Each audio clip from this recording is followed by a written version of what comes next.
Remember to subscribe to our YouTube channel at NDN TV Nigeria. Click on the subscribe button and be the first to get notifications. The controversy trailing the enactment of the Akwa Ibom State Traditional Rulers Amendment Law 2023 is far from over. This follows persistent allegations and refutal that the newly enacted law is intended to promote Ibibio cultural hegemony over other tribes in the state, as our correspondent now reports. Akwa Ibom State is one of Nigeria's major oil-producing states in the Niger Delta. The state comprises the Anang, Oron, Obolo, and the Ibibio, who constitute the majority of its 4.9 million people.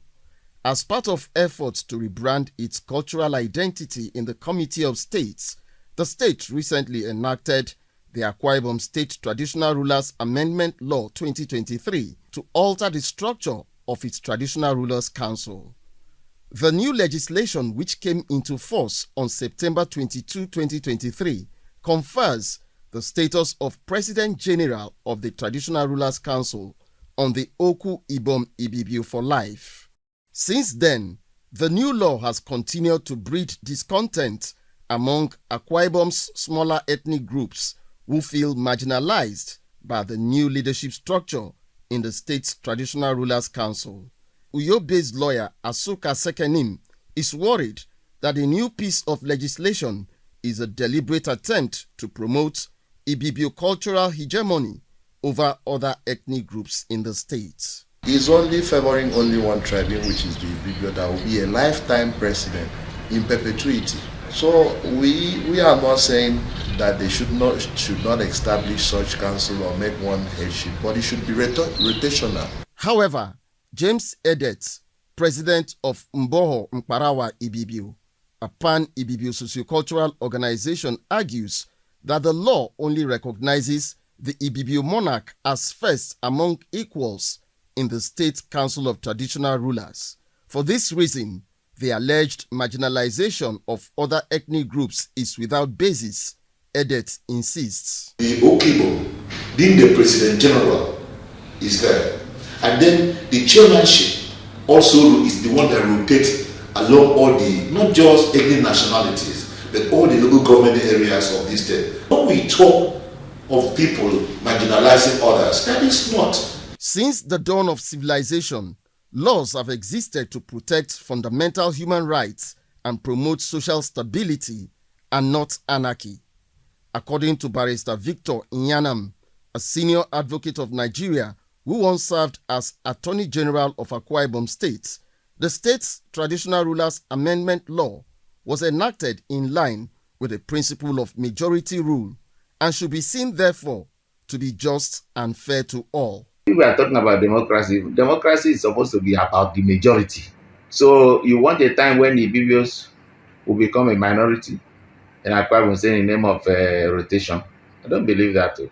Barrister Nyanam maintains that similar laws in other states confer permanent leadership on influential monarchs, which is why Akwa Ibom State is not an exception. There is nothing new about a particular tribe or a particular traditional ruler being the permanent chairman or president general of the traditional institution in Nigeria. I won't even go to a place like Sokoto, where you have the Sultan. Look at Edo, it's not even about tribes. Look at Edo State. If an Oba dies, the next Oba becomes the chairman of the Traditional Rulers Council. And that one is not even about one tribe to the other. It's about from father to son. So what's strange there? One of the most vocal critics of the law is Dr. Patrick Umon, honorable member representing Ikotekbene Esien Udim Obut Akara Federal Constituency in the House of Representatives. In a recent letter to the Akwa Ibom State House of Assembly, Dr. Umon rejects the new legislation as a travesty of law and history in Akwa Ibom State. Uyo-based lawyer Barrister Sekenim agrees with the federal lawmaker when he posits that, unlike in Akwa Ibom State, monarchs vested with permanent leadership of traditional rulers' councils in other states are heirs of pre-colonial traditional political institutions who till date are regarded as natural rulers. If you look at other places in which they have, like the Calabar, they have the Ibom of Calabar, they have the Oba of Lagos. If you go into there, you'll know that these were pre-independent monarch. Is after independence, you don't see a section of the law that now created a kingship anywhere in the country. From time immemorial, the traditional leadership institution has served as a symbol of a people's cultural identity and solidarity across Africa. The cry of marginalization greeting the enactment of the Akwa Ibom State Traditional Rulers Amendment Law implies that it is not the outcome of consensus building among stakeholders.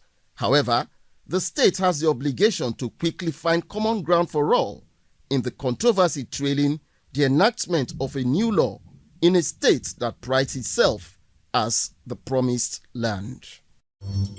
Inside the Niger Delta,